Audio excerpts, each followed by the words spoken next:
So we talked a little bit offline about, this housing crisis and the situation we're into, and is it, and I really am somewhat uncomfortable, I guess, calling it a crisis, because it's certainly an issue, like when you have more people than places to put them.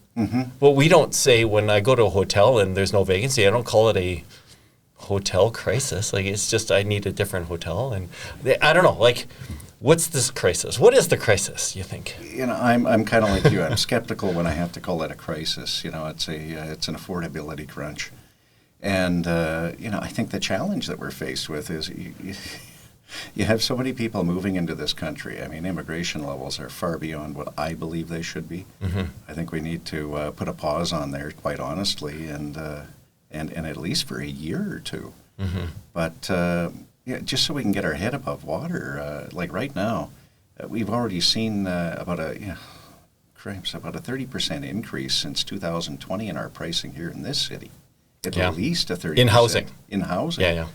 And a lot of that is just costs moving along, whether you want to call it the carbon tax, whether you want to call it the cost of labor, materials. Everything has gone up, and we can only control so much of it.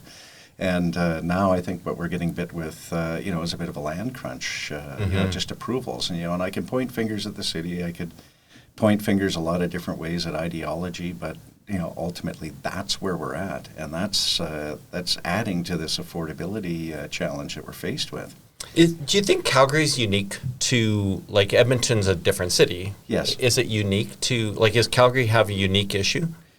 Yes, Calgary, I think, has a unique issue. Up in Edmonton, they didn't implement a growth management overlay or any of the smart city planning at the time. Yeah, so they were able to move forward under an old method to create a lot more land supply, or available land supply, I should say. And I think that's what we're getting caught with here about 11, 12 years later in Calgary, is we threw another long step in the process to try and manage things correctly. And, there's aspects of smart city planning that I'll agree with, and there's a lot that I won't agree with. Yeah. And I think that's where we're at today. You're seeing the fruits of 12 years of an overlay that probably shouldn't exist anymore. Yeah.